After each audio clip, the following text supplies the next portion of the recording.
Good evening and welcome to this special Vote 2012 edition of Arizona Horizon. I'm Ted Simons. Tonight's show is a debate. We'll hear from candidates running to represent Arizona's 9th Congressional District in the U.S. House of Representatives. As with all of Arizona Horizon's debates, this is not a formal exercise. It's an open exchange of ideas, an opportunity for give and take between candidates for one of the state's most important offices. As such, interjections and at times even interruptions are allowed, provided that those that are interrupted get a chance to respond. And we'll do our best to see that that happens. CD9 is a new congressional district located entirely in Maricopa County. It includes Tempe and parts of Phoenix, Chandler, Mesa, Scottsdale, and Paradise Valley. 3 candidates are in the race to represent CD9. They are Democrat Kyrsten Sinema, a former state legislator, Republican Vernon Parker, a current councilman and former mayor of Paradise Valley, and Libertarian Powell Gamble, a retired microbiologist who is making his 5th run for Congress. Each candidate will have the opportunity for a 1-minute opening statement. We drew numbers to see who goes first, and that honor goes to Powell Gamble. I differ from the other 2 candidates because I am not here to rule over you, but to advocate for our personal freedom. I live by a single principle, that it is wrong to initiate force or fraud on others. And I expect everyone else to live by that same standard. That is what the Founding Fathers were trying to give us. A system that maximizes personal liberty and profit and minimizes the cost to optimize our life by providing the freedom to keep and enjoy the fruits of our labors, and not to let a bunch of thugs in fine suits come along and steal from those labors by rule and confiscation. So tonight is really about the only 2 choices you have. You choosing who rules over you, or you choosing not to participate in that process. It is wrong to initiate force or fraud upon others. Thank you very much. For the next opening statement, we now turn to Kyrsten Sinema. Well, good evening. And Ted, thanks so much for having us here this evening. You know, I'm running for Congress because I believe that Congress is no longer serving we the people. You know, all across this great country, folks are struggling, especially right here in Arizona, to get jobs and keep jobs and take care of their families. But we've got a Congress that's more interested in political bickering and taking partisan ideology swipes at each other than solving real problems. I believe that we deserve better. Across the state, folks who don't have jobs are trying hard to get them and make it to the middle class. Folks who have jobs are struggling to keep them and take care of their kids and prepare for their kids' future. And we need folks who are willing to work across the aisle to help solve problems. I've got a record of doing just that. In the 7 years that I served in the Arizona State Legislature, I built a reputation of working across the aisle with folks on both edges of the political spectrum to solve problems. Folks like Mo Udall and Barry Goldwater provide a great, I think, opportunity for us to fill those roles and carry on that great tradition in Arizona. Thank you very much. And our final opening statement is from Vernon Parker. Thank you, Ted, and thank you all for tuning in. Our country is going through some very difficult times. We have out-of-control spending. We have unacceptable unemployment. When I served as mayor, I had to make some very difficult decisions to, one, either raise taxes or to cut our spending. I worked with Republicans, Democrats, and independents, and we cut our spending by 30%, and our town was better off for it. If you send me to Congress, I promise you that I will work across the aisle to work with Republicans and Democrats to make sure that we get America back to work, that we get the middle class back to work, and that we have a health care system that is second to none, an education system that is second to none, and that we restore the $716 billion that have been raided from Medicare. I promise to work and put the American people first and do not put Republicans or Democrats in front of the American people. Thank you. Thank you very much. Let's get to it here. Kyrsten, we'll start with you. How best do we create jobs in Arizona, in America? Well, Ted, that's an important question. You know, I put out a 12-point job plan that actually talks about specific ways that Congress can help create a better job climate in Arizona and throughout the country. Now, we don't have time to talk about all those 12 points, but I'll mention a few. First, right now, companies actually get tax rewards for shipping jobs overseas, which leaves Americans out of jobs and shortchanged. I want to switch that tax code around so we provide tax incentives for businesses that hire folks right here in America. Number two, I want to support businesses and give them tax credits and incentives to hire veterans who have served our country and when they come home have great skills that we can put to use right here in Arizona. A third example, the Research and Development Tax Credit. You know, when I served in the state legislature, I helped shepherd through a research and development credit that brings high-tech, high-wage jobs to Arizona. We need to do that federally in the long term to bring those jobs right here to America. Vernon, how best to get jobs in Arizona, in America? I have a 16-point plan, so maybe mine is 4 points better than Ms. Simmons. I don't know. However, the first thing that we should do is that we should freeze the current tax rate. If we do that, Ted, we would put $4,000 in the pockets of middle-class Americans. The second thing, we must become more competitive on the global scene. We can no longer have the highest corporate income tax in the world. Right now, we're in the high 30s, and if we lower our corporate income tax to 22%, we will create 2 million jobs here in America. And also, if we reinvest and make sure that the research and development tax credits, if they're extended by 25%, another 500,000 jobs. And the next point is that I fully support building I-11 from Las Vegas to Phoenix because that will create jobs. And I would also advocate that we keep Luke Air Force Base open. That provides 17,500 jobs to this economy with $2.2 billion, which Ms. Sinema had proposed that we shut. Actually, respond to that, please. Not accurate at all. And actually, this is something I find pretty offensive. You know, my grandpa is an Army veteran. He served in World War II and got a Purple Heart. My dad served in Vietnam. I've got a big brother who served in the Marines and a little brother who's currently serving in the United States Navy as a gunner's mate. So lots of guys in my family are military families, and I've got a strong record of supporting military families and veterans. And in fact, I'm the only candidate sitting here at the table this evening who's got a record on Luke Air Force Base. Ted, over the course of 7 years in the state legislature, I voted not once but 8 times to protect and preserve Luke Air Force Base. This is unfortunately just another piece of misinformation. But did you ever advocate to close Luke Air Force Base? Did you advocate to close Luke Air Force Base? You know, in 2002, when I was first running for the legislature as an independent, I grew up in a Republican family, so it took me a while to become a Democrat. Was it the Green Party or an independent? Independent. When I was younger, I had thought, based on some information I had been told, that it'd be a good idea. But I'll tell you what, my brothers taught me that the most important thing we could do is to keep those jobs open. And that's why I've passed legislation to protect military families and veterans throughout this state. Pal, I want to get you in on this, Seriously? creating jobs in Arizona and in the country. Seriously, this is how you reduce the debt that we're in, is keeping an Air Force base open. You know, come on. Now, jobs. How do you get jobs into the state? Jobs are created when businesses have surplus money and needs. They almost always have needs. How do they get surplus money? Well, with the federal government ripping them off left and right with high taxes, you've got to basically go in there and gut that. And my personal opinion is we eliminate all federal taxes and corporate taxes at the federal level and see how good the baking skills of one of these two are. Now, before you jump on that, the other thing I'd like to jump on is we need to get rid of all the regulations and mandates that the government puts on businesses that crushes the life out of them. And you do that, and you suddenly have surplus money in those businesses, they will start to hire people. Vernon, the idea of supply-side economics, some would argue that why would we return to that particular ideology, philosophy, what have you, when some see that as one of the reasons we had the Great Recession in the first place? How do you respond to that? Well, I respond by saying that we must be very competitive on the global sense. Once again, we cannot have the highest corporate income tax in the world. We must reduce our corporate income tax because our number one export right now, we are exporting jobs to China. We're exporting jobs to India. And I firmly believe that in order for us to be more competitive, that we must take a look at our current tax structure.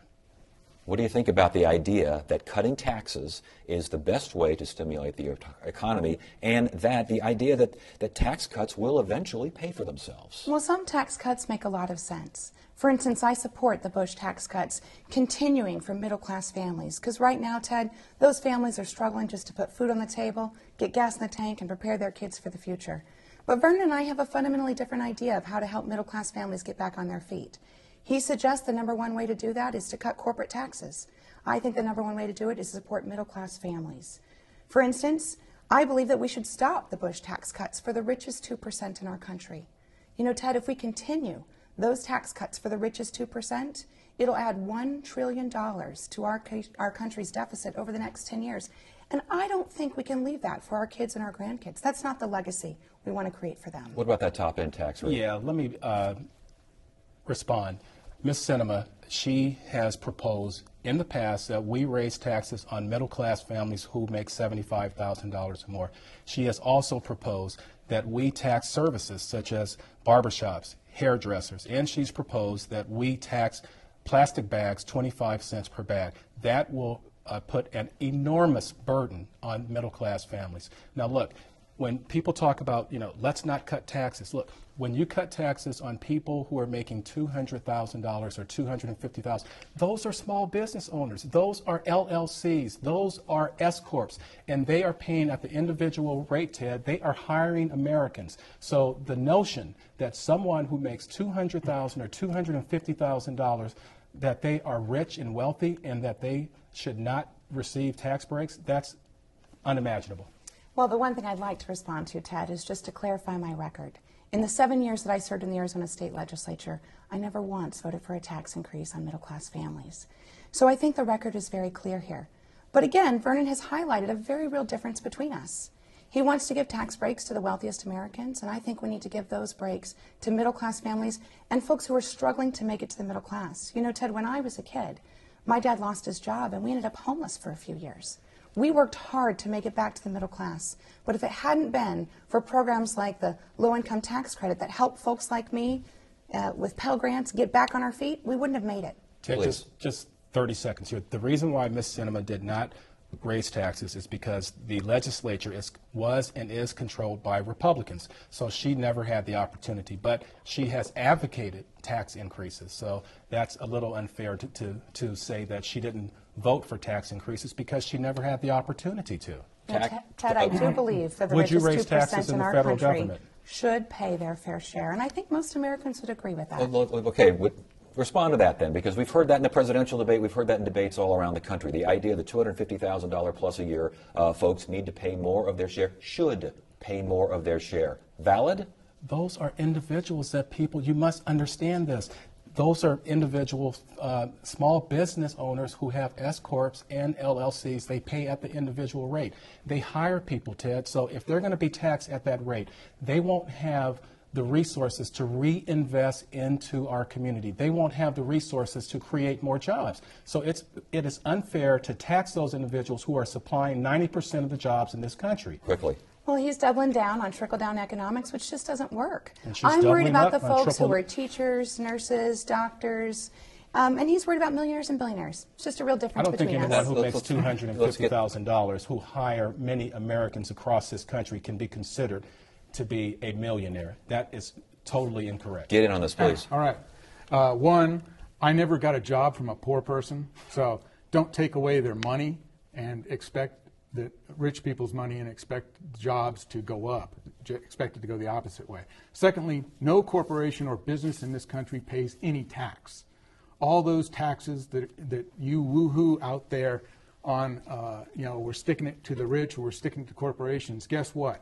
That gets passed on to the products that that company manufactures. So effectively, you are basically taxing yourself when you sit there and cheer the businessman getting hammered. All right, we move to health care. Would you have voted for the Affordable Care Act? Ted, I would have voted for it. And as many folks in Arizona know, I worked hard to help shape that law to make it fit Arizonans' needs. Now, I'm the first to say that this law is not perfect. There's a lot of stinkers in that legislation. But there are some important parts of the law that must be protected. Protections for kids with pre-existing health conditions like autism or Down syndrome. Protection for folks who are diagnosed with diseases like breast cancer, so that they don't get kicked off their insurance when they're diagnosed with the disease. What we need is not a repeal. First of all, it's not very practical. It's not likely to happen. But what we do need is bipartisan action to come together and fix some of the parts of the law that don't work well for America's small businesses and families. How would you have voted for the Affordable Care Act? I would not have look, here, this topic is very personal for me. My wife, she had third-stage breast cancer. Ted, we lost our insurance because we could not afford it. But she recovered. and she recovered. Why? Because we have the best doctors in the world, we have the best health care system in the world, but it's not affordable. Now, the Affordable Care Act did several things that I believe went too far. For example, it is too expensive. It will cost us $2.6 billion. But the one provision that I think is just reprehensible is that it robs Medicare of $716 billion. And when I get to Congress, I will fight to make sure that those cuts are restored. And third, this is a single pay. Third, we are going to have bureaucrats in Washington, D.C. destroying the doctor-patient relationship, telling us when we can see doctors, how we can see them. And fourth, Ted, I'm sorry, but fourth, look, it will destroy small business, because never before in American history have we said that if you hire more than 50 people and they work more than 39 hours per week, that you will be penalized. Too intrusive, too expensive, too damaging to small business. Well, I think the small business fix does need to happen, but a wholesale repeal of the law is neither practical nor realistic. What we need to do is work together to create more affordability for mid-sized businesses, businesses between 50 and 200 employees. There is one thing I do want to point out, Ted, that I was concerned that Mr. Parker said, and it's a story that's been repeated over and over in the media and been debunked as a lie from the beginning. And that is the cuts, the massive cuts to Medicare. The truth is that the Affordable Care Act cuts out waste, fraud, and abuse. And I would think that we would all agree that we want to get rid of that in our system. The concerning thing is Mr. Parker's support for the Romney-Ryan budget. He recently said that he supports their approach to entitlements. Now, that budget would voucherize Medicare and cost seniors like my grandma $6,400 more each year. Now, my grandma can't afford that kind of an increase. Ted, I am on record. I have never said that I supported the Romney-Ryan budget. I have never said that. Now, let's get back to this health care. Look, I agree with certain aspects. One, that we should be able to purchase insurance for our children up until the age of 26, and God knows we need it now because these kids do not have jobs. And two, we must address pre-existing conditions. Now, in order to drive down those costs, we must be able to purchase insurance across state lines. But this is a very important point, this point right here. Doctors, they practice defensive medicine. When my wife, who had third-stage breast cancer, we had to pay for all these tests, and so we told the doctor said that you need this test, and this test. And I said, Doc, I have to pay for this. He said, well, you don't need this one and this one. I said, why did you prescribe it? He said, because I'm afraid that I will be sued. And that is not medicine. That is okay. I guess Powell wants to get in on this. All right, health care. Is there any greater example for why the Constitution and the federal government are completely at odds with one another? The Constitution is supposed to limit the federal government. There's nothing in the Constitution about health care or a lot permitting Congress to pass health care laws, but they do all over the place in mandates.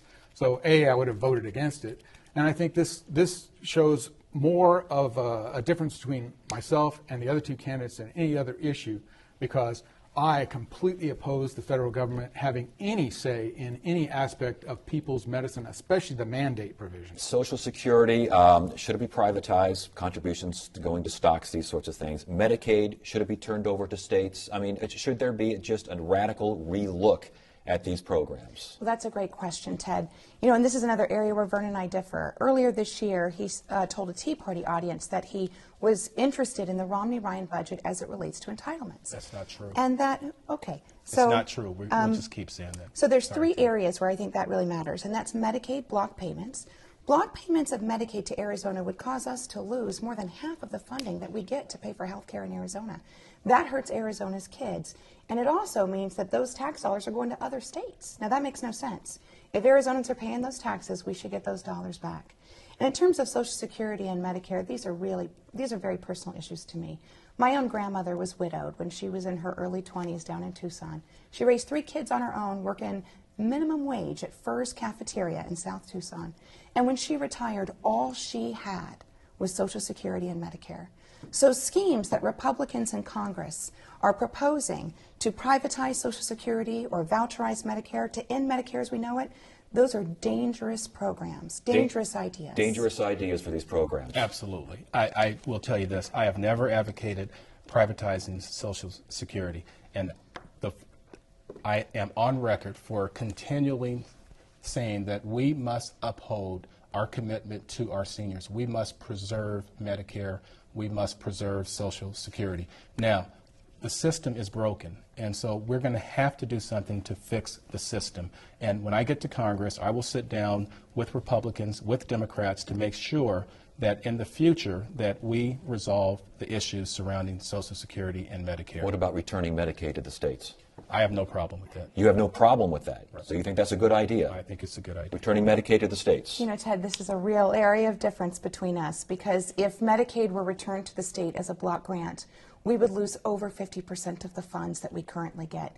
And this means that low-income workers, people with disabilities, and seniors, you know that seniors make up 65% of the folks who benefit from access in this state. So making those block cuts would mean that my grandma wouldn't get care, that kids with disabilities wouldn't get care. But some would argue, though, that states, and the governor has certainly made that argument here, we can't afford what's going on right now with access. Well, the truth is, Ted, we can't afford to not do it, because when we don't ensure that folks have access to affordable health care, they show up for health care anyway in the emergency room. And you and I both know it costs 12 times as much to see a doctor at the emergency room than to see a doctor in his or her office. It doesn't benefit Arizona to cut this program. Last word on that. Yeah, the last word is that this is a clear difference, because Ms. Sinema will continually throughout the entire night believe that big government is the answer, that the federal government should be in control. I believe that decisions should be made at the state level. A lot of these decisions should be made at the state level, because we are here. We don't need Washington, D.C. telling us how to do business in the state of Arizona. Social Security, Medicare, returning Medicaid to the states. What do you think? I am appalled that you would toss your grandmother out in the street simply because she doesn't have health insurance, which is what I just heard you say. I would think you'd come up with money and help her out, but I guess instead you'd rather put a gun to every American in the country and fleece them of their hard-earned wages. Do you believe that there are people who simply don't have the means to take care Absolutely. of these kinds of things? And you know what used to happen up until the 1950s was that we had charities, etc., that would take care of such people, church groups, etc., and the federal government has basically come in and run them out of the business of doing that and taken over on its own. All right. At any rate, as you already could guess, Social Security, Medicare, Medicaid, Right. zero all the way across the board. It's a tax, nothing more.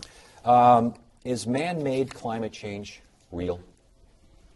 Is it happening? Do you believe in that? Well, I don't believe that Al Gore invented the internet either.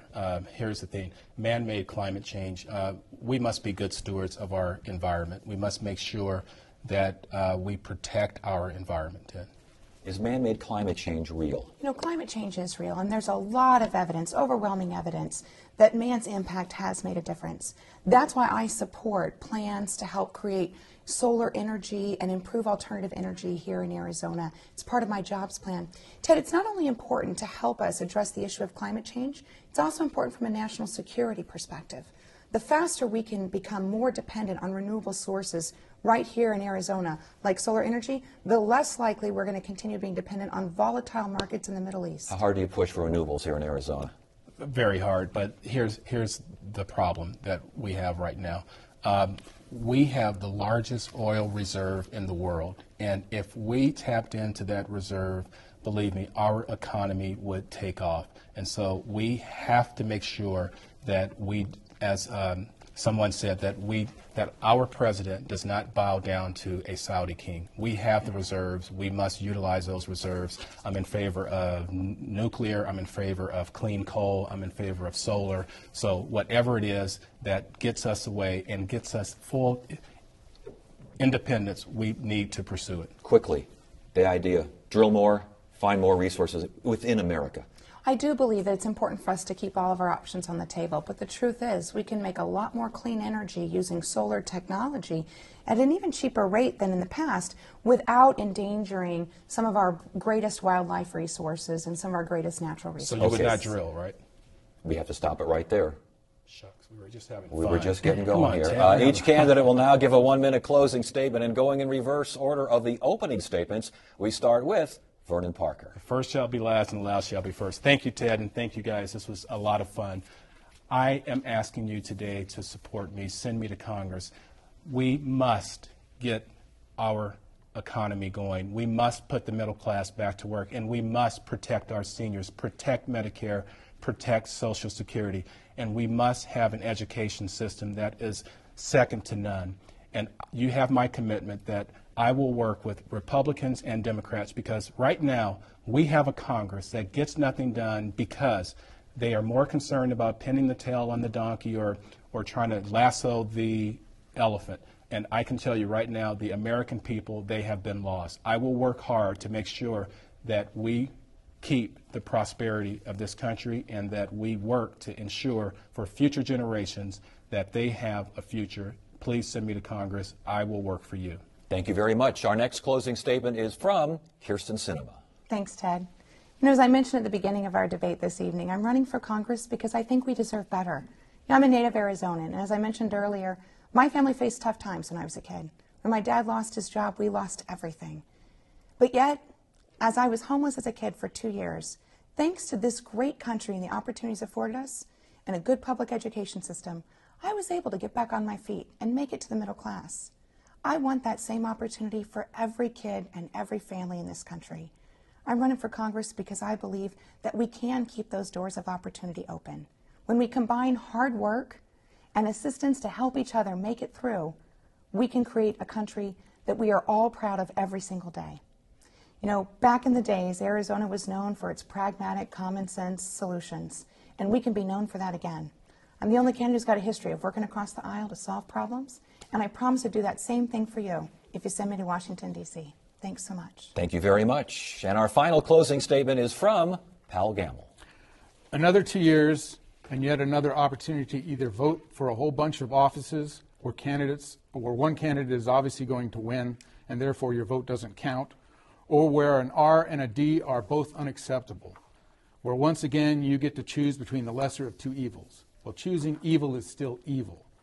The only alternative is to choose not to participate in what is a voluntary process. Don't vote. You have better things to do than reaffirm the process where a bunch of thugs get anointed to divvy up your stolen labor in a 60-40 split. The Washington Party does not need your choice because either candidate is acceptable to them. What they need is your participation and your consent in the anointing. Deny them both by finding better things to do this election. Thank you very much, and thank you for joining us tonight on this special edition of Arizona Horizon. I'm Ted Simons. That is it for now. You have a great evening.